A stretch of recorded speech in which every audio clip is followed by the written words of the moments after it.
What's up, everybody? It's Philip Randolph, and it's 10 minutes to vent. And today, guys, we're going to be talking about books and blogs.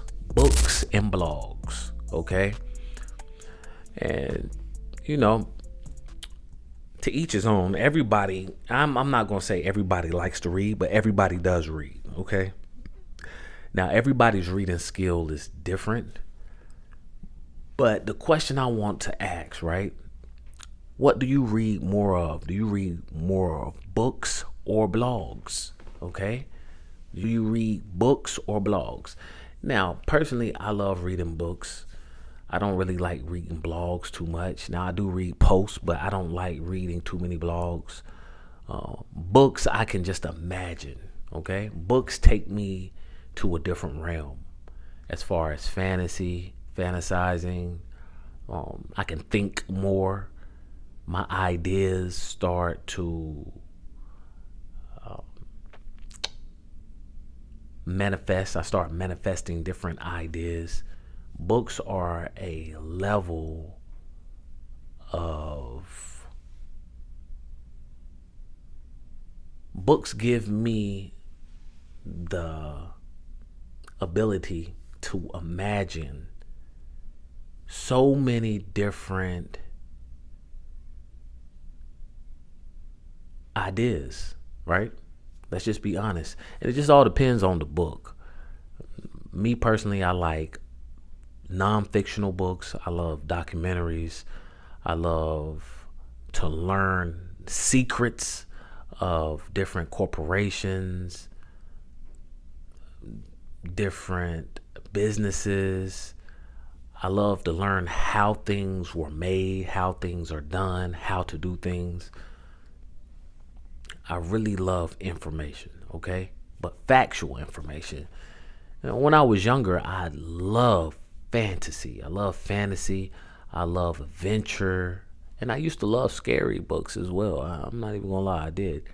But now, me being an adult, I love to learn why things are done this way, why things are done that way. And I'm not saying that blogs can teach you these things, but I really believe that secrets and secrecy and messages are located in books, okay? They're located in books. And let's be honest, right? These blogs are getting a lot of their information from where? Books. It's just in a digital form. That's it. That's why they're called ebooks. All right? Ebooks, electronic books. Okay? Blogs, the same thing. It's just information that you probably got from a magazine, newspaper, and you uploaded it online, okay? Or you read it and you typed it out, or you put it on your phone, right? And then you put it online so people can give their honest opinion about, so forth and so on. Books hold a very special place to my heart. When I was younger, my parents and I and my sister, right, we used to go to Books A Million. Later on, we started going to Barnes and Noble, but we used to go to Books A Million almost at least like 2 to 3 times a month, right? And we had time to go to the children's sections, and we used to pick out books. Okay, we could pick out 1 to 2 books, right? And we would have to read them and give our parents a summary, what we learned about the books, what we liked about the books, what we didn't like about the books, right? But in turn of reading these books, what was happening subliminally was our vocabulary was strengthening, right? Our imagination was widening, right? It was just growing and growing. And our ideas, right? We started manifesting different ideas, right? Because the thing is, when you think of something, right? When you think of something and you keep thinking and believing in something, it definitely manifests. It comes into fruition, right? It definitely comes true. Not only was that happening, we were also bonding as a family, right? All of us in the same store, different sections of the store, but we all getting books, right? We all getting information, right? It's just the beauty. It opens a different conversation. And I'm not going to say that being online, you don't meet people, you know, it doesn't open conversation, because it definitely does. You have different groups that you can find on Facebook and other social media sites. But going to a library, going to a bookstore, it just opens a whole different it opens a whole different vibe. Not only you're not going to see that many people there, you're going to see the people that you need to see there when you're at a bookstore, right? Because everybody doesn't read books. They say this, right? If you want to keep something away, if you want to keep something away from a person, right, put it in a book. If you want to put a secret out, if you want things to be kept a secret, put it in a book. And that's so true. Why? Because we as a whole, and I'm talking about people in general, we don't like to read books. We like instant information, and that's what the blog gives us. It gives us instant satisfaction. It gives us instant information. The only dangerous thing about the blogs is you don't really know if the information that you're reading is true or false. You don't. Sometimes it might be false. Sometimes it might be true.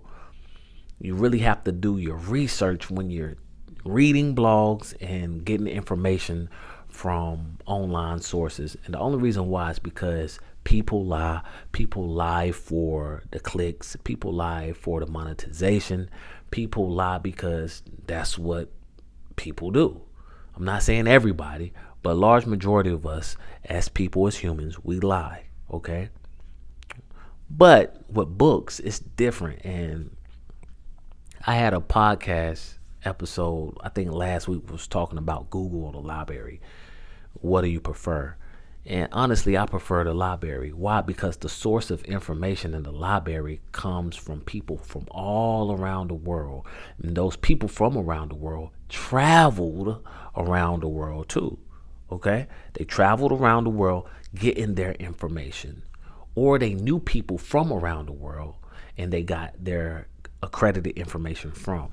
Now, of course, this is a different day and age, and you definitely can get your sources of information from online sources. You can connect with your friends on the internet from different parts of the world and get your information, right? But it's nothing like traveling. It's nothing like going from city to city, country to country, getting valid information from different sources, right? It's nothing like that. Why? Because first of all, it's a rush, right?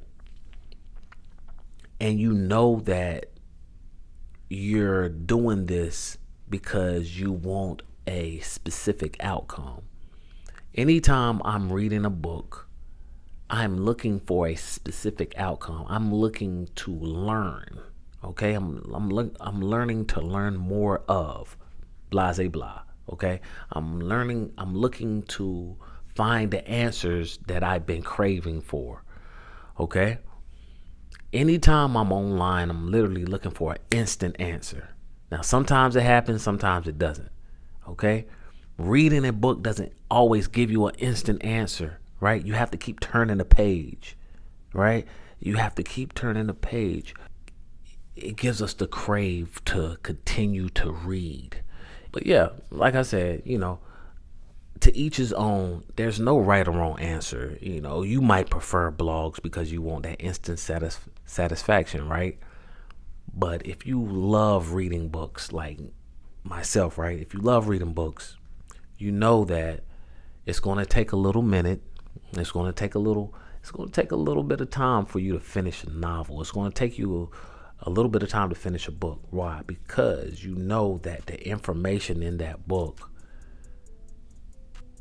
is going to give you different examples, different stories, so you can definitely understand why the author is writing the specific book, right? Guys, it's Philip Randolph. Today we're talking about books or blogs. What do you prefer? Okay, like I said myself, I prefer books. It just opens so much imagination and satisfaction when it comes to receiving knowledge. There's nothing wrong with blogs, but leave your comment below right now. Let me know what you prefer, books or blogs. There's no right or wrong answer. It's been 10 Minutes to Vent with Philip Randolph. Until the next time, make sure you share, subscribe so you can be notified. And I'm out.